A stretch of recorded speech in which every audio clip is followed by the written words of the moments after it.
আপনারা সকলেই জানেন যে আজ নিমডারিয়া ফুটবল ময়দানে কিসের উদ্দেশ্যে আমরা একত্রিত হয়েছি।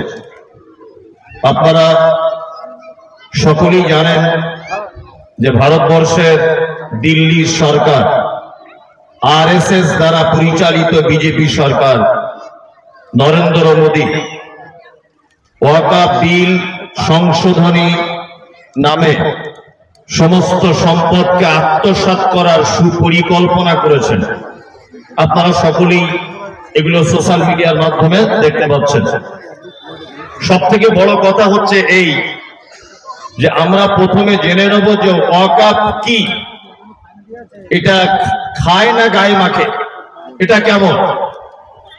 আসলে আমাদের বাপ দাদা 14 পুরুষ আগে কিছু মানুষ সাদা সিধা নরম সোজা গ্রাম্য খেটে খাওয়া এই সমস্ত মানুষেরা দুটি উদ্দেশ্যে তাদের সম্পত্তিকে দান করেছিলেন, ওয়াকফ করেছিলেন। এক, জনকল্যাণমূলক কাজের জন্য, যেমন আমার জায়গায় মাদ্রাসা হবে, আমার জায়গায় মসজিদ হবে, আমার জায়গায় ঈদগাহ হবে, আমার জায়গায় অনাথ আশ্রম হবে, আমার জায়গায় খেলার মাঠ হবে, আমার জায়গায় হসপিটাল তৈরি হবে। এটা একটা উদ্দেশ্য। আর একটা উদ্দেশ্য ছিল যে এই জায়গা দান করার বিনিময়ে আমি আমার রব অর্থাৎ স্রষ্টার কাছে কিছু বিনিময় পাব। এটা হচ্ছে দুটি উদ্দেশ্য, মানুষ সম্পদ ওয়াকফ করা। দ্বিতীয় আরেকটা জিনিস আমাদেরকে জানতে হবে যে সারা ভারতবর্ষে মুসলিমদের এই ওয়াকফের সম্পত্তি আছে কতটা। আমি একদম নির্ভরযোগ্য প্রমাণ সহকারে বলছি, 9,56,000 একর জমি সারা ভারতবর্ষে ওয়াকফের সম্পত্তি রয়েছে। 3 বিঘাতে যদি 1 একর হয় তাতে কত কোটি বিঘা জমি সারা ভারতবর্ষে আমাদের সম্পত্তি আছে, এটা আপনি ক্যালকুলেটর দিয়ে বাড়ি থেকে হিসাব করে নেবেন। নাম্বার 2, আমাদের এই সম্পদ আমাদের কাছ থেকে চলে গেলে আগামী দিনে আমাদের কি ক্ষতি হতে পারে সেটা আমাদের সর্বপ্রথম জানতে হবে। আপনারা জানেন 1947 সালে 15ই আগস্ট ব্রিটিশদের কালো হাত থেকে হিন্দু মুসলিম ঐক্যবদ্ধতার সাথে আমরা এই দেশ স্বাধীনতা লাভ করিয়েছিলাম।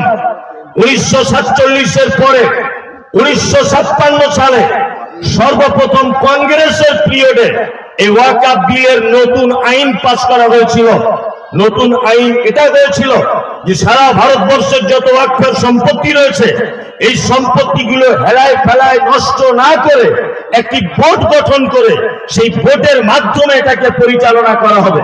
ওই জন্য আপনারা জানেন 1956 সাল থেকে 2024 সাল পর্যন্ত এই একটি দীর্ঘ সময় এই ওয়াকফের সম্পত্তিটা বোর্ড দ্বারা পরিচালিত হচ্ছিল। ওই জন্য এতদিন পর্যন্ত আপনারা মসজিদের ইমাম সাহেবের ভাতা, মুয়াজ্জিনের ভাতা, কবরস্থানের প্রাচীর, বিভিন্ন ব্যাপার ওয়াকফের বিষয়গুলো যখন আপনি সমস্যার সম্মুখীন হতেন তখন আমরা চলে যেতাম কলকাতার ওয়াকফ বোর্ডে এবং ওয়াকফ বোর্ড সেগুলো ডেমো অফিসে আমাদেরকে পাঠাতো। এইখান থেকেও কিছু কাজ আমরা করে নিতে পারতাম। তার মানে বোঝা যাচ্ছে আমাদের এই ওয়াকফ সম্পত্তি সংক্রান্ত সমস্ত বিষয় এতদিন পর্যন্ত বোর্ড দ্বারাতে আমরা সমস্যার সমাধান করতে পারছিলাম। কিন্তু এই বিল যদি পাস হয়ে গেছে আর এটা যদি গ্রহণ হয়ে যায় তাহলে ভেবে নেবেন যে আপনার মসজিদের মুয়াজ্জিন নির্বাচন করতে হবে।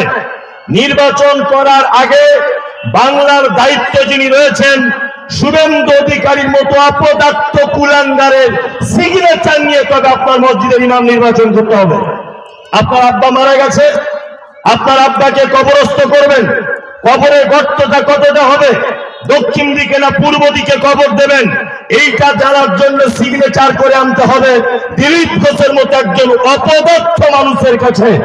যদি আপনারা এই সম্পদ যদি বাঁচাতে না পারেন, আমরা ঐক্যবদ্ধভাবে এই বিল যদি প্রত্যাহার না যদি করতে পারি তাহলে ভেবে নেবেন অদূর ভবিষ্যতে নয় আগামী দিনেই শুরু হবে কবরস্থান হাতে নেওয়ার, মাদ্রাসা হাতে নেওয়ার, সমস্ত কিছু নিজের আত্মসাৎ করার পরিকল্পনা চলছে সারা ভারতবর্ষে। আপনাদেরকে আর একটা কথা বলে দিই, আমার আগে অনেক বক্তারা বলছিলেন, কি বলছিলেন, যে নরেন্দ্র মোদী সরকার আমাদের ওয়াকফ বোর্ডের উপরে এত লোভ কেন? আসলে উনি একটু পরের জিনিসের লোভ বেশি করেন। আপনারা দেখতে পাচ্ছেন না যে উনি নিজের স্ত্রীকে নিয়ে সংসার করতে পারেননি, বর্তমানে বাংলাদেশের শেখ হাসিনাকে নিয়ে আছেন। উনি এমনি পরের জিনিসকে বেশি পছন্দ করেন, এটা ওনার স্বভাবগত একটা ব্যাপার। উনি এমন একজন প্রধানমন্ত্রী যে কেদারনাথ মন্দিরে সোনার ঘন্টা পরিবর্তন করে পিতলের নকল ঘন্টা তিনি দিয়ে রেখেছেন। এটি হচ্ছেন সেই প্রধানমন্ত্রী। ইনি এমন এক প্রধানমন্ত্রী, আপনারা জানেন যে সারা পৃথিবীর সব থেকে বড় খুনি, তার নাম হিটলার। তিনি 60 লক্ষ ইহুদিদেরকে হত্যা করেছিলেন। সারা পৃথিবীর ইতিহাসে দ্বিতীয় বড় হিটলার এবং খুনি যদি হয়, তিনি হচ্ছেন বর্তমান ভারতবর্ষের প্রধানমন্ত্রী, নাম হচ্ছে তার নরেন্দ্র মোদী, ওরফে চাওয়ালা বলা যেতে পারে। আপনাকে আর একটা কথা বলে দিই, সেটা আপনারা জানেন যে আমরা বর্তমান 2025 সাল পর্যন্ত, 1947 থেকে এই পর্যন্ত 14 নম্বরের প্রধানমন্ত্রী হিসাবে নরেন্দ্র মোদীকে আমরা পেয়েছি। 13 নম্বর প্রধানমন্ত্রী ছিলেন মনমোহন সিং। মনমোহন সিং পর্যন্ত যত প্রধানমন্ত্রী ছিলেন দেশে, সমস্ত প্রধানমন্ত্রী একেবারে উচ্চ শিক্ষায় শিক্ষিত মানুষ ছিলেন। ওই জন্য দেশে কোন রকমের সম্প্রীতি, কোন রকমের রাহাজানি, কোন রকমের খুন, কোন রকমের অপ্রীতিকর ঘটনা কোনো কিছুই তেমন ভাবে হয়নি। কিন্তু ইনি যেদিন থেকে শপথ গ্রহণ করে 2014 সালে প্রধানমন্ত্রী নির্বাচিত হয়েছেন, সেই দিন থেকেই একবার বাবরি মসজিদ, একবার মন্দিরের তলায় শিবের লিঙ্গ, কখনো বলছে গরুর পেচ্ছাপ খাওয়া, ভিটামিন সব হতে আছে, আর কখন কি যে উনি বলেন উনি নিজে ঠিক পান না। কখনো পাঞ্জাব ন্যাশনাল ব্যাংকের 11,000 কোটি টাকা পরিকল্পিত ভাবে চুরি, কখন আপনারা আবার দেখতে পেয়েছেন এনআরসি, কখনো সিএ, কখনো ডিটেনশন ক্যাম্প, আবার যখন কিছু খুঁজে পেল না রাজনীতি করার, 2025 সালে তিনি বিল পাস করেছেন ওয়াকফ সংশোধনী বিল। আসলে উনি এমন একটা দল করেন, যে দল কখনো সারা পশ্চিম বাংলাতে উন্নয়ন নিয়ে ভোট চাইতে পারবে না, এই অধিকার তাদের নেই। কারণ ওনারা বুঝতেই পেরেছেন যে আমরা মানুষের দরজায় কোনোদিন ভোট চাইতে যেতে পারবো না। এই জন্য অন্তত পক্ষে আমরা সাম্প্রদায়িক দাঙ্গা দিয়ে আর হিন্দু মুসলিম করে করে করে করে যদি কিছু ভোট আমাদের ব্যাংকে আসে, তাহলে এটাই আমাদের জন্য সব থেকে বড় উপকার। আপনারা জানেন যে আমাদের সারা ভারতবর্ষের যা অর্থ সম্পত্তি আছে, একটা লোকের অর্থের সম্পত্তির হিসাব যদি আপনাকে দিই, আপনি বিস্ময়ে অভিভূত হবেন। 1772 সালে 1 আগস্ট হুগলির মাটিতে একজন মানুষ জন্মগ্রহণ করেছিলেন। ওনাকে বলা হয় দানবীর হাজী মোহাম্মদ মহসিন। উনি 1800 সালে নিজের এবং নিজের বোনের সম্পত্তি মিলিয়ে 200 কোটি টাকা 1800 সালে তিনি মুসলিমদের জন্য অক্ষ করেছিলেন। 1800 পরে 100 বছর 1947, তার মানে উনি অর্থে 200 কোটি টাকা দান করেছেন ভারত স্বাধীনতার 146 বছর আগে। তার মানে মোগল এই সম্পদ নষ্ট করতে পারেনি, শের শাহ আমলে সম্পদ নষ্ট হয়নি। আপনারা জানেন যে আমরা 1000 বছর এদের শাসন করেছি, তারপরে ব্রিটিশ এসেছে, 180 থেকে 200 বছর এদের শাসন করেছে। ব্রিটিশ পর্যন্ত আকারের সম্পত্তিকে দখল করতে পারেনি। আপনারা জানেন মোগল পিরিয়ডে হয়নি, শের শাহ আমলে হয়নি, ব্রিটিশ পিরিয়ডে হয়নি। আর মনমোহন সিং পর্যন্ত স্বাধীনতার পর থেকে অকাপ সম্পত্তিকে কেউ হস্তক্ষেপ করেননি। কিন্তু ইনি এমন লোভী মানুষ, ইনি এসে সর্বপ্রথম অকাপ সংশোধনী বিল পাস করে দিয়েছেন। আসলে বাংলায় একটা খারাপ কথা আছে যে সব নাংকে পারা যায়, পায়ে ধরা নাংকে পারা যায় না। এটা বাংলায় খারাপ কথা আছে, সব নাংকে পারা যায়, পায়ে ধরা নাং পারা যায় না। আমরা বলছি তোমার মতো অপদার্থকে আমরা রাখবো না আপনার দায়িত্বে। আমরা বলছি আমাদের মসজিদ, আমাদের মাদ্রাসা, আমাদের সম্পত্তি আমরা বুঝে নেব, তোমাকে রাখবো না। ও বলছে আমি ছাড়বো না। তার মানে হচ্ছে পায়ে ধরা নাঙের মতো। খারাপ কথা বললাম, এটা বাস্তবটাও কিন্তু তাই। কখনো দেখছেন মাদ্রাসা নিয়ে, কখনো মসজিদ নিয়ে, কখনো এনআরসি, কখনো মসজিদের তলায় শিবের লিঙ্গ। আমি শিবকে ধন্যবাদ জানাই, সত্যি শিবকে ধন্যবাদ জানাই যে শিব তুমি বুঝেছো তাহলে মসজিদ পৃথিবীর এমন এক নিরাপদ জায়গা যার তলাতে আশ্রয় নিতে হয়। তুমি বুঝেছো মসজিদ নিরাপদ জায়গা, অথচ নরেন্দ্র মোদীর মতো একটা লোক বুঝতে পারলো না। তুমি বুঝতে পেরেছো মসজিদ সব থেকে নিরাপদ জায়গা। ওই জন্য শিবের যত লিঙ্গ এখন পাওয়া যাচ্ছে কোথায়? মসজিদের ভিতরে। এক আশ্চর্যকর ব্যাপার, সর্বক্ষণ আমাদের পিছনে লেগে আছে, আমাদের পিছনে লেগে আছে। কারণ কি? কারণটা 1 মিনিটের একটা গল্প বলে আপনাকে বোঝাই। আপনারা জানেন যে যাদের বাড়িতে টিভি আছে, টিভিতে দেখবেন অনেক চ্যানেল আছে, তার ভিতরে একটা হচ্ছে ডিসকভারি আর এনিম্যাল প্ল্যানেট। এই দুটো চ্যানেলে দেখবেন অনেক সময় বাঘ, ভাল্লুক, সিংহ এদেরকে দেখানো হয়, দেখানো হয় না? এখানে কিন্তু নায়ক নায়িকাদের দেখানো হয় না এই দুটো চ্যানেলে। বাঘ মাংসাশী প্রাণী না তৃণভোজী প্রাণী? মাংসাশী প্রাণী। বাঘ মাংস খেতে পছন্দ করে, কিন্তু জঙ্গলে গরু আছে, ছাগল আছে, মহিষ আছে, হরিণ আছে, অন্যান্য অনেক প্রাণী যাদের মাংস বাঘ খায়। কিন্তু বলুন তো, বাঘ সব থেকে বেশি টার্গেট করে কার মাংস খাওয়ার জন্য? হরিণে। ভারতবর্ষের মাটিতে হিন্দু ভাইদের দেবত্ব সম্পত্তি আছে, নরেন্দ্র মোদী সরকারের কোনো মাথা খারাপ নেই। অনেক কোম্পানিদের লক্ষ লক্ষ বিঘা জমি আছে, কোন রকমের মাথা গরম নেই। হিন্দু ভাইদের অজস্র মন্দিরের ট্রাস্টে লাখ লাখ বিঘা জমি আছে, কোন রকমের এখানে হস্তক্ষেপ নেই। মুসলিমদের সম্পত্তির উপরে এ হস্তক্ষেপ কেন? তার মানে বুঝে নিতে হবে আমাদের সম্পদে যে মধু আছে, এই মধু পৃথিবী, এই মধু সারা ভারতবর্ষের আর কোন সম্পত্তিতে নেই, কোন সম্পত্তিতে নেই। তার একটা জ্বলন্ত প্রমাণ আপনাদেরকে বলি। আপনারা জানেন সারা ভারতবর্ষের একটা মন্দির নেই যে মন্দিরটায় টিকিট কেটে ঢুকতে হয়, একটা মন্দির নেই। আপনি দেখাতে পারবেন না। একটা ভারতবর্ষের ঐতিহ্যবাহী একটা জায়গার নাম দেখান যে জায়গায় মানুষ টিকিট কেটে ঢোকে। যেখানে মানুষ টিকিট কেটে ঢোকে সারা ভারতবর্ষের যত দর্শনীয় জায়গা সেগুলো সব আমাদের। কুতুব মিনার আমরা তৈরি করেছি, লালকেল্লা আমরা তৈরি করেছি, হাজারদুয়ারি আমরা তৈরি করেছি, ওই আপনার চারমিনার আমরা তৈরি করেছি, দিল্লির জামে মসজিদ আমাদের হাতে তৈরি করা, তাজমহল শাহজাহান তৈরি করেছে। তাজমহলের বাৎসরিক ইনকাম হয় টিকিট বিক্রি করে 133 কোটি টাকা, যা সারা ভারতবর্ষের কোন মন্দির, কোন দর্শনীয় জায়গা 133 কোটি টাকা ইনকাম হয় সরকারের কোন জায়গায়।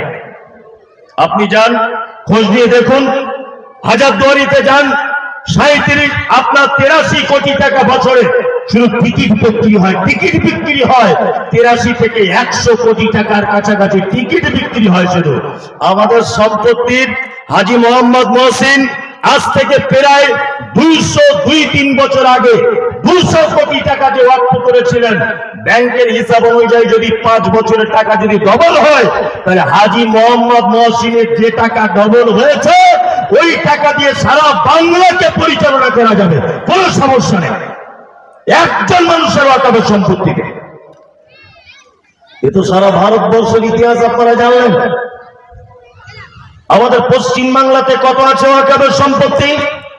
80,548 একর জমি পশ্চিম বাংলার মাটিতে আছে।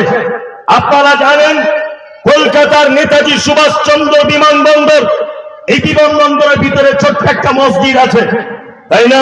পাঁচিলের ভিতরে। যারা এখান থেকে বারাসাতের দিক থেকে কলকাতা আরজি কলেজের দিকে যান, বাম দিকে তাকিয়ে দেখবেন বাঁকড়া মাদ্রাসার অপোজিটে ওইখানে একটা রয়েছে মসজিদ ছোট্ট করে। আমরা রোজার মাসে একদিন গিয়েছিলাম ইফতার করার জন্য, কিন্তু পুলিশ আমাদের পারমিশন দেয়নি। পুলিশ বলেছে বাঁকড়া এলাকার লোক ছাড়া বাইরের লোকের এখানে ঢোকা যাবে না, আমাদেরকে ঢুকতে দেওয়া হয়নি। খুব ইচ্ছা ছিল মসজিদটা একবার দেখবো। মসজিদটা যদিও নেতাজি সুভাষচন্দ্র বিমানবন্দরের প্রাচীরের ভিতরে রয়েছে। আমার জানতে ইচ্ছা করছে যে এয়ারপোর্টের ভিতরে মসজিদ পাওয়া যায় বা আজও অক্ষত অবস্থায় আছে, নিশ্চয়ই কোনো না কোনদিন ওখানে মুসলিমরা বসবাস করত। এটা একটা প্রমাণ। আপনারা জানেন সাচার কমিটির রিপোর্ট অনুযায়ী গুগলে সার্চ করে আপনি দেখেন, সারা বাংলার ঐতিহ্যবাহী যত জায়গা রয়েছে সমস্ত জায়গা মুসলিমদের ওয়াকফ সম্পত্তিতে। East Bengal Club, Mohammad Ali Park, Shahid Minar, যে ব্রিগেডের 26 তারিখের মিটিং হাইকোর্ট রায় দিল না, ওই ব্রিগেড, কলকাতার হাইকোর্ট, রাজভবন, আকাশবাণী ভবন, ওই আপনার একটা জায়গা আছে নাম তার টালিগঞ্জ, আসলে তার ইতিহাস বলছেন নাম টি আলীগঞ্জ, যার ফুল ফরম হচ্ছে তাগের আলীগঞ্জ। শুধু টালিগঞ্জের মাটিতে বলছে 330 একর জমি আছে শুধু টালিগঞ্জে, কলকাতাতে। টিপু সুলতান মসজিদ, তার চতুর্দিকে যত সম্পদ, শহীদ মিনার, যত ফাঁকা জায়গা, সমস্ত সম্পদ মুসলিমদের সম্পদ। কলকাতা নেতাজি সুভাষচন্দ্র বিমানবন্দর আমাদের বাপের সম্পত্তির উপরে আছে। সাচার কমিটির রিপোর্ট আপনি যাচাই করুন। আমি জেনে বুঝে পড়ে তদন্ত করে তবে আমি এ কথা বলতে এসেছি।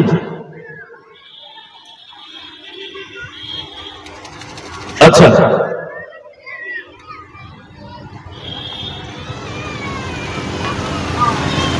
আপনারা জানেন যে সারা কলকাতা মুসলিমদের ওয়াকফের সম্পত্তিতে ভর্তি, তারপরেও আমাদের উপরে এত অত্যাচার কেন? ব্রিগেড সমাবেশ আমাদের বাতিল করা হলো কেন? আমার সম্পত্তির উপরে আমি সমাগম করব, আমি সমাবেশ করব, হাইকোর্ট আমাদের রায় দিল না। এক এক করে একেবারে যেন সিরিয়াল বাই সিরিয়াল আমাদের উপরে অত্যাচার করে হচ্ছে, সিরিয়াল বাই সিরিয়াল। কেন? আমরা কোন জায়গাতে পিছিয়ে আছি এটা আপনাদেরকে বলা লাগবে। কোন জায়গাতে আমরা হেরেছি এটা আমাদের বলা লাগবে। আপনারা জানেন যে 1947 সালে 15 আগস্ট দেশ যখন স্বাধীনতা লাভ করে, তার আগে সারা ভারতবর্ষে যখন ব্রিটিশ বিরোধী আন্দোলন শুরু হয়, ব্রিটিশরা গোয়েন্দা পাঠিয়েছিল ভারতবর্ষে। যাও তো, ভারত থেকে তাড়ানোর জন্য সব থেকে বেশি বিরোধিতা করছে কারা? ব্রিটিশ গোয়েন্দারা। সেদিন রিপোর্ট পেশ করেছিল ব্রিটিশদের কাছে যে আপনাদের বিরোধিতা করছে সব থেকে বেশি দাড়ি টুপিওয়ালা আলেম ওলামারা। ইতিহাস স্বর্ণোজ্জ্বল অক্ষরে লেখা রয়েছে। কি লেখা রয়েছে? এক রাত্রিতে ব্রিটিশদের হাতে এই দেশকে বাঁচাবার জন্য দিল্লির চাঁদনি চক থেকে দিল্লির খাইবার পর্যন্ত 41,000 আলেমদেরকে ফাঁসির মঞ্চ ঝুলিয়ে দেওয়া হয়েছিল গাছের ডালে। এতেও যদি প্রমাণ না হয়, আজও পর্যন্ত ইতিহাসের পাতা ছিঁড়ে দিতে পারো, এই ডুপ্লিকেট তোমাদের পক্ষে সম্ভব, তবে এইটা তো সম্ভব নয়। দিল্লি গেটে আজও পর্যন্ত 60 থেকে 63,000 মুসলিম সৈন্যদের, মুসলিম বীর শহীদদের নাম স্বর্ণোজ্জ্বল অক্ষরে লেখা আছে। ওখানে কিন্তু শুভেন্দু অধিকারীর বাবার নাম লেখা নেই, অসীম সরকারের বাবার নাম লেখা নেই, অমিত বাবুর বাবার নাম লেখা নেই, দিলীপ ঘোষের জাতার নাম লেখা নেই, নরেন্দ্র মোদীর গোষ্ঠীর কোন লোকের নাম লেখা নেই। ওখানে লেখা আছে ফজলে হক খায়রাবাদী, ইসমাইল অমৃতসরী, মাওলানা আহমদুল্লাহ, মাওলানা আসফাকুল্লাহ, আব্দুল কালাম, এই সমস্ত অজস্র মুসলিম তাবৎ বীর শহীদদের নাম 60 থেকে 63,000 শহীদদের নাম স্বর্ণোজ্জ্বল অক্ষরে লেখা আছে। আমার আরো জানাতে ইচ্ছা করছে আমরা কোন জায়গায় পিছিয়ে আছি। ভারত স্বাধীনতা আন্দোলনে প্রথম আমরা আন্দোলনকারী, শহীদ হয়েছি সর্বপ্রথম আমরা। যদি আপনি বলেন যে আমরা ভালো লেখাপড়া শিখতে পারিনি, আমরা জাতির কাছে দিয়েছি আল্লামা ইকবালকে কবিতা লেখার জন্য, সারা পৃথিবীর কলম তার কবিতার কাছে হার মেনে যায়। আমরা বাঙালিরা দিয়েছি কাজী নজরুল ইসলামকে, আমরা তাকে এমন একজন শিক্ষিত করে জাতির সামনে পেশ করেছি যার অতুলনীয় লেখা আজও পর্যন্ত জাতির টনক নড়িয়ে দেয়। যদি বলেন যে আমরা ভালো গান গাইতে পারি না, আমরা ভারতবর্ষের রত্ন হিসাবে মোহাম্মদ রফিককে আমরা সারা পৃথিবীর ইন্টারন্যাশনাল স্টেজে গান গাইতে পাঠিয়েছি, মোহাম্মদ সাবিরকে আমরা পাঠিয়েছি। যদি বলেন আমরা সিনেমার নায়কে পিছিয়ে আছি, সালমান খান, শাহরুখ খান, আরবাজ খান, কাদের খান, গোটা খান পরিবার দিয়ে আমরা ভারতবর্ষের সিনেমা নামক ঐতিহ্যকে বাঁচিয়ে রেখেছি।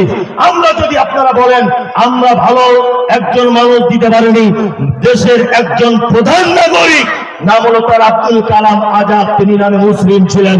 যদি বলেন আমরা কোন জায়গায় পিছিয়ে, আমাদেরকে দেখাতে হবে যে এই জায়গায় মুসলমানদের কোন অবদান নেই। এমন একটা জায়গা নেই যেখানে আমাদের অবদান নেই। আমাদের অবদানের কথা যদি আপনারা অমান্য করেন, আপনারা যদি অকৃতজ্ঞ হন, শেষবারে আমাদের অবদানের কথা আমরা দায়িত্বহীন ভাষাতে বলছি।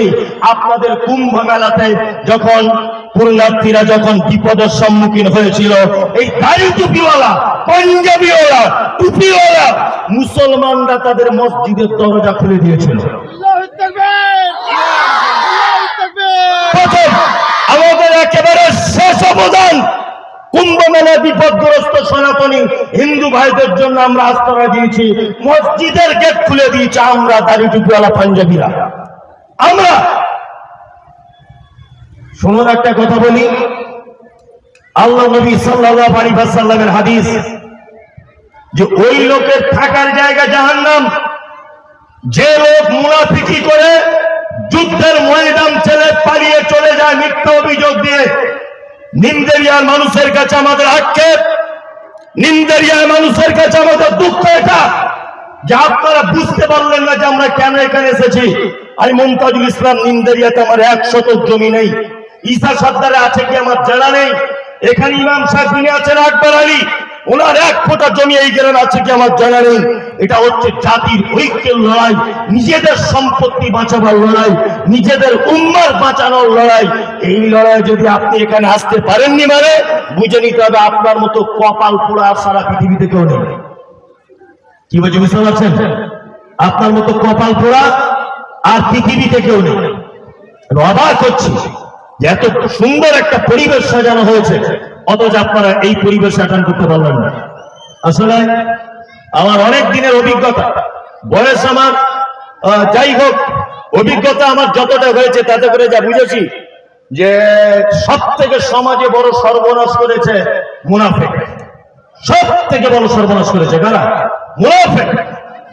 আপনারা জানেন যে একটা কুড়ুল বাঁশ কাটে, বাঁশ, তা বাঁশ কুড়ুলকে বলছে ভাই তুই আমার উপরে এত নির্দয়, তুই আমাকে কেটে ফেলছিস ধারালো অস্ত্র দিয়ে, আমার ব্যথা বেদনাটা একটু বোঝ। কুড়ুল তখন বলছে যে আমি কি আর বুঝবো, তোকে কাটার জন্য যে বাঁশ তোরই জাত ভাইকে লাগানো আছে তার বাঁটে, সে সহযোগিতা করছে বলে আমি তোকে মারতে পারছি, আমি তোকে কাটতে পারছি। এই যে ব্রিগেডের বিশাল সমাবেশ, বিশাল মিটিং, এই মিটিং ক্যান্সেলের পিছনেও কিন্তু কিছু মুনাফিকদের হাত আছে। এগুলো আমরা সব বুঝতে পেরেছি সোশ্যাল মিডিয়াতে। একটা কথা বলে রেখে দিচ্ছি, শুনে রেখে দেন, আল্লাহ ছাড় দেয়, ছেড়ে দেয় না, ছেড়ে দেয় না। সমাজ আপনাদের বিচার করবেই, জাতি আপনাদের সহজে ছাড়বে না।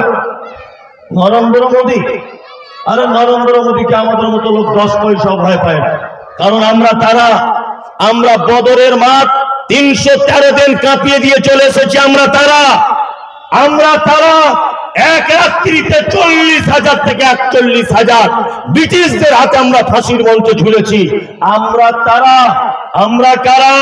আমরা হলাম সেই জাতি, আমাদের কাছে ফেরাউন টিকতে পারেনি, নমরুদ টিকতে পারেনি, আবরাহা টিকতে পারেনি, আবু জাহেল টিকতে পারেনি, আবু লাহাব টিকতে পারেনি।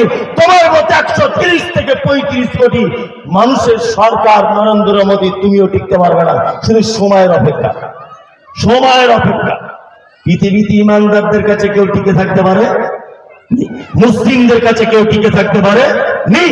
যদি আপনার শিক্ষা না হয়, আপনি যদি একেবারে নির্লজ্জ হন, আপনার যদি লজ্জার তৃপ্তি যদি না থাকে, অন্তত পক্ষে আপনি বাংলাদেশকে দেখে দেখুন, শিখুন। শেখ হাসিনা আয়না ঘরের ভিতরে ঢুকিয়ে আল্লামা দেলোয়ার হোসেন সাইদির মতো একজন প্রখ্যাত মুফাসসির কোরআন পরিকল্পিতভাবে জেলখানা থেকে বার করে মেরেছে। অজস্র আলেম ওলামাদেরকে আয়না ঘরের ভিতরে ঢুকিয়ে মেরেছে। জনগণ এমন আন্দোলন করে দিয়েছে যে আন্দোলনের কারণে রাতারাত্রিতে দেশ ত্যাগ করতে বাধ্য হয়েছেন। তার মানে এর থেকে দুটো জিনিস পাওয়া যায়, ইমানদারদের পিছনে লাগলে আল্লাহ তার সর্বনাশ করবে, এটা আল্লাহর দায়িত্ব। নাম্বার 2, আন্দোলন বিপ্লব ঘটাতে পারে। নিন্দেরিয়াতে যদি আন্দোলন থেমে যায় তাহলে ভাবতেন যে ওয়াকফ বিল এই পর্যন্তই চলবে। আমাদের মাথায় ঠান্ডা পানি ঢেলে দেওয়া হচ্ছে। এখানে সব জ্ঞানীগুণী মানুষরা আছেন তো, সিরিয়ার মানুষ, বলতে ইতস্ত বোধ করছি। এগুলো আমি মোটামুটি করে বুঝেছি। আপনারা জানেন যে 1992-এ 6 ডিসেম্বর যখন বাবরি মসজিদকে ধ্বংস করা হলো, তখন মুসলিমদেরকে শান্ত করার জন্য, একেবারে শান্ত করার জন্য একদম মাথায় হাত বুলিয়ে বুলিয়ে বুলিয়ে বুলিয়ে বলছে, আরে তোমরা সব চুপচাপ থাকো, আমরা সুপ্রিম কোর্ট করে দিয়েছি, হাইকোর্ট করে দিয়েছি, বিচার করে মসজিদ তোমাদেরই থাকবে। 30 বছর পর, 35 বছর পর নরেন্দ্র মোদী আমলে সেই বিল পাস হয়েছে যে ওইখানে মন্দিরই ছিল, ওখানে মসজিদ বলে কিছু ছিল না, তো মন্দির তৈরি হয়ে গেছে, গেছে না? এই যে 2025 ওয়াকফ সংশোধনী বিল যে পাস করা হয়েছে আপনারা দেখতে পাচ্ছেন, সুপ্রিম কোর্ট করা হয়েছে না? এই মমতাজুল ইসলাম খুব অল্প জ্ঞানের লোক আর অল্প বুঝি, যদিও রাষ্ট্রপতি বলেছেন 3 মাসের মধ্যে সমস্যার সমাধান করতে হবে বলেছেন, কিন্তু দেখবেন এইভাবে শুনানি চলতে চলতে চলতে চলতে চলতে চলতে ঠিক 15-20 বছর পর্যন্ত ঠেলে নিয়ে যাবে। ঠেলে নিয়ে গিয়ে লাস্টে কি বলবে যে না ওয়াকফ বলে কিছু ছিল না মুসলমানদের। ওটা ফালতু কথা, ওটা ফালতু, ওয়াকফ বলে কিছু ছিল না। কি বলা বুঝতে পারছেন না? শুনুন, এই আন্দোলন যদি থেমে যায় তাহলে ভেবে রাখবেন আপনি হেরে গেলেন। আন্দোলন যদি থেমে যায় আপনি কি হেরে গেলেন। আপনারা জানেন এই সরকারের আমলে কৃষক বিল পাস করা হয়েছিল। কৃষকদের ব্যাপারে বিল পাস করার জন্য যারা আন্দোলনে নেমেছিলেন, ট্রাক্টর নিয়ে, কোদাল নিয়ে, কুড়ুল নিয়ে, বউ বাচ্চা নিয়ে, আলুর বস্তা নিয়ে যারা রাস্তায় নেমেছিলেন, তারা ভারতবর্ষের 2%, কত 2%, তারা যদি 2% মানুষ তাদের কৃষি বিল প্রত্যাখ্যান করে তারা যদি পার্লামেন্ট থেকে বার হতে পারে, আমরা দেশের মাটিতে 33 থেকে 35% মুসলমান বসবাস করি, আমরা এই বিল কেন আমরা বাতিল করাতে পারবো না? শুনুন, আন্দোলন যদি কলকাতাতে না হয়, নিমগারিয়াতে যদি না হয়, আমাদের শেষ আন্দোলন দিল্লির পার্লামেন্ট পর্যন্ত পৌঁছে যাবে ইনশাআল্লাহ। আমরা তার জন্য আগামী দিনে প্রস্তুত হচ্ছি, তার জন্য প্রস্তুত। আজকে আমাদের প্রতিনিধিরা জমিয়তে আহলে হাদিসের সারা বাংলার মুখপাত্র আলমগীর ভাই, কামরুজ্জামান ভাই, আমি প্রত্যেক ঘন্টায় ঘন্টায় ওনাদের সঙ্গে যোগাযোগ রাখছি, কোর্টের রায় কি হলো, কোর্টের রায় কি হলো। কামরুজ্জামান ভাই ফোন করতে করতে কাঁদছেন, আজকে মগরিবের আগে কাঁদছেন ফোন করে, যে মনে হচ্ছে আমি এখন অসহায়, বাংলার কেউ মনে হয় আমার পিছনে নেই, এইরকম একটা সিচুয়েশন আমি ভুগছি। যাকেই ফোন করছি, যারা সারাদিন আজকে হাইকোর্টে ছিলেন বিল মানে আপনার ব্রিগেডের পারমিশন করানোর জন্য, যে সমস্ত আমাদের প্রতিনিধিরা ছিলেন, বিভিন্ন আলেমরা ছিলেন, সংগঠনের প্রতিনিধিগণ ছিলেন, প্রায় মানুষের কাছে ফোন করেছি, হাইকোর্ট থেকে ভিডিও করে দেখছি, কাঁদছে হাও হাও করে। আর আপনি তো এখানে এসে 5 মিনিট বসানোর সুযোগ আপনার হলো না। তারা কিসের জন্য কাঁদছে, কিসের জন্য? অদূর ভবিষ্যতে যেন আপনার কবরস্থানটা দখল না হয়ে যায়, অদূর ভবিষ্যতে আপনার মসজিদের ইমাম সাহেব যেন শুভেন্দু না যেন নির্বাচন করে, আপনার মসজিদে তারাবি পড়াবেন, খতম তারাবি, রমজান মাসে আবির সাহেব নির্বাচন করবেন দিলীপ ঘোষের মতো একজন অপদার্থ লোক। কি বলছি বুঝতে পারছেন না? সুকান্ত মজুমদারের মতো মানুষ এসে বলে দেবে তোমার বাপের কবরটা দক্ষিণ দিকে দাও, উত্তর দিকে দেওয়া যাবে না। অসীম সরকারের মতো একজন কুলাঙ্গার এসে বলে যাবে কাপড়ের কাপড়টা সাদা না করে ওটা লাল দিয়ে দাও, গেরুয়া কালার দিয়ে দাও, তাহলে আমাদের পতাকার চিহ্নটা রয়ে যাবে। এটা আসবে আগামী দিন, বেশি দূর নয়। উত্তরপ্রদেশে তার প্রমাণ পাওয়া গেছে। বিল যেদিনই পাস হলো, বিল লিটার দিয়ে কবরস্থান সব গুড়িয়ে দেওয়া শুরু করে দিল। কি বলছি বুঝতে পারছেন? কে কোন পার্টি করে, কে কোন রাজনৈতিক নেতা, কে কত দামি লোক, কে হানাফি, কে সাফি, কে হাম্বেলি, কে কোথায় হাত বাঁধে, কে পীর মানে, কে মানে না, এইসবের কোন রকমের এখন ঝামেলা নেই। আমাদের একটাই পরিচয়, মমতাজুল ইসলামকে আমি মুসলিম, ঈশা সর্দারকে আমি মুসলিম, মর্তুজা হোসেনকে আমি মুসলিম, সকলে মুসলিম পরিচয় দিয়ে আমরা যেমন হিন্দু মুসলিম, রামরদিন ব্রিটিশদের বিরুদ্ধে আন্দোলন করে তাদের 180 থেকে 200 বছরের ক্ষমতাকে আমরা যেমন ভেঙে তছনছ করে দিয়েছি, পুনরায় আবার এই অপদার্থ নরেন্দ্র মোদী দেশের প্রধানমন্ত্রীকে আগামী নির্বাচনে কোন রকমের দল না করে এককভাবে সংখ্যাগরিষ্ঠতায় লড়াই করে এই রকম দেশের প্রধানমন্ত্রীকে আমরা দেশ ছাড়া করব ইনশাআল্লাহ। যে কোনোভাবে হোক দেশ ছাড়া করে দিতে হবে। শুনুন একটা কথা বলি, বানর বুড়ো হয়ে গেলে বানর গাছে ওটা ভোলে না। কোন বানর যদি বুড়ো হয়ে যায় গাছে ওটা ভোলে না। আমরা তারা শুভেন্দু অধিকারীর মতো একজন মানুষ বলছেন সব পাকিস্তান চলে যাও, পাকিস্তান চলে যাও, সেকুলার বলে কোনো শব্দ সংবিধানে থাকবে না। এটা তোমার বাপের ঘরের কথা, তোমার নিজেরই জাতের ঠিক নেই। তুমি কখনো সেই বাঁকুড়ায় গিয়ে 3 বাটি গোস্ত খেয়ে আছো? কিছুদিন আগে তোমার মুখে স্লোগান বিজেপি হটাও দেশ বাঁচাও, কিছুদিন আগে তোমার মুখে স্লোগান মুসলমান ভয় করবেন না আমরা আছি, তোমার মুখে স্লোগান এটা কি? ইফতার পার্টিতে আমরা গিয়েছি, সবার আগে দেখছি বসে আছে বড় রোজাদার শুভেন্দু অধিকারী।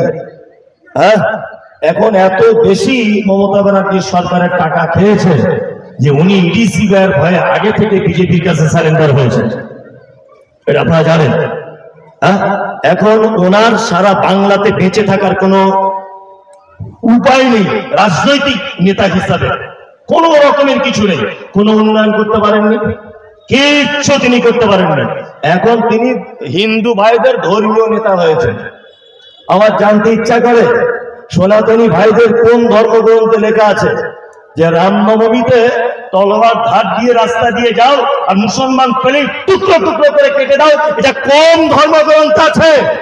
তার মানে শুভেন্দু অধিকারীর মতো মানুষ সনাতন ধর্মাবলম্বী মানুষদেরকে ধর্মীয় ভাবে অপমান করছেন।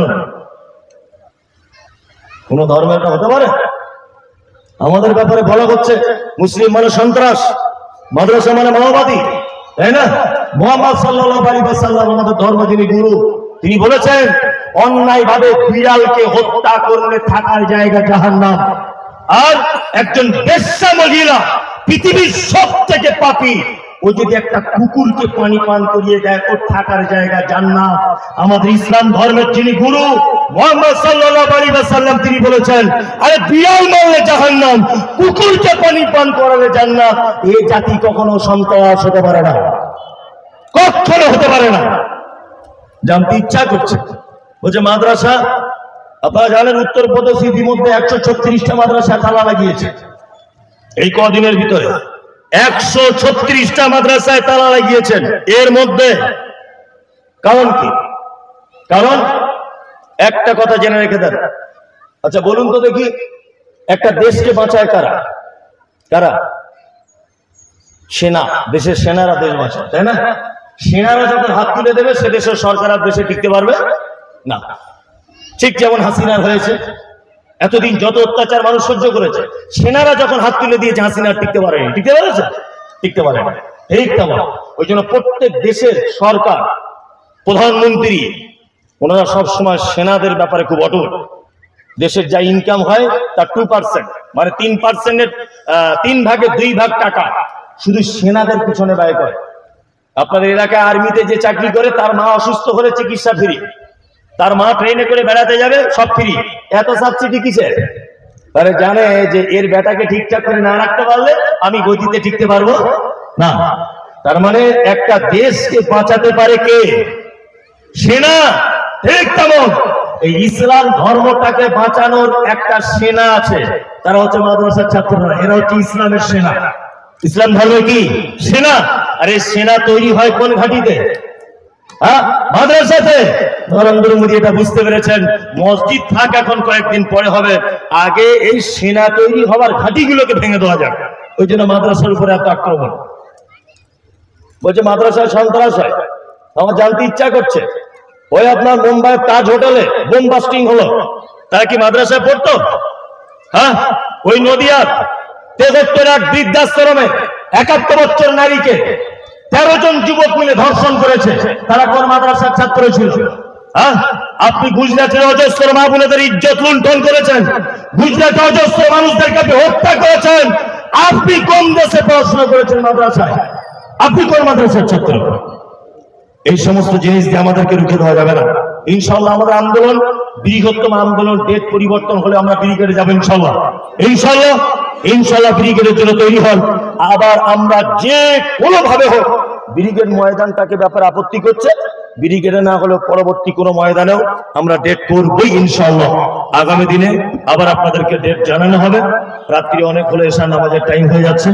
আল্লাহ আমাদের এহানো আন্দোলনে অংশগ্রহণ করার তৌফিক দান করুক, আমিন আমিন।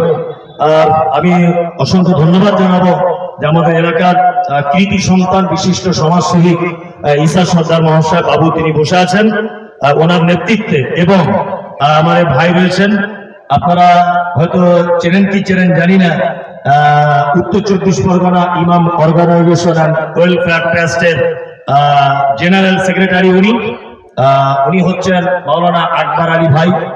আলহামদুলিল্লাহ কঠিন পরিশ্রম করছেন ওয়াকফ বিলের ব্যাপারে। আমরা দুজন কলকাতা থেকে শুরু করে অনেক জায়গায় মিটিং মিছিল করছি প্রতিদিন প্রায়। আপনারা এই সমস্ত ব্যক্তিদের জন্য দোয়া করবেন যারা জাতির স্বার্থে লড়াই করছে, বিন্দু পরিমাণ নিজের কোনো স্বার্থ নেই, এদের জন্য দোয়া করবেন। আল্লাহ যেন এদের মাধ্যমে, এখনো মানুষদের মাধ্যমে আমাদের এই মনের সুমনোবাঞ্ছনা এবং ওয়াকফ বিল প্রত্যাহার হয়ে যায়, এই দোয়া সকলেই করবেন। আমরা একটি স্লোগান দেব, আপনারা সকলেই স্লোগানে আমাদের অংশগ্রহণ করুন। ওয়াকফ বিল মানছি না, মানব না, ওয়াকফ বিল মানছি না, মানব না, ওয়াকফ আমার অধিকার চুরি করেছে চৌকিদার, ওয়াকফ আমার অধিকার চুরি করেছে চৌকিদার, ওয়াকফ আমার অধিকার চুরি করেছে চৌকিদার, ওয়াকফ আমার অধিকার চুরি করেছে চৌকিদার। 2025 ওয়াকফ বিল মানছি না, মানব না, 2025 ওয়াকফ বিল মানছি না, মানব না, ওয়াকফ বিল 2025 মানছি না, মানব না। লিল্লাহি তাকবীর, নারায়ে তাকবীর, নারায়ে তাকবীর। আসসালামু আলাইকুম ওয়া রাহমাতুল্লাহি ওয়া বারাকাতুহু।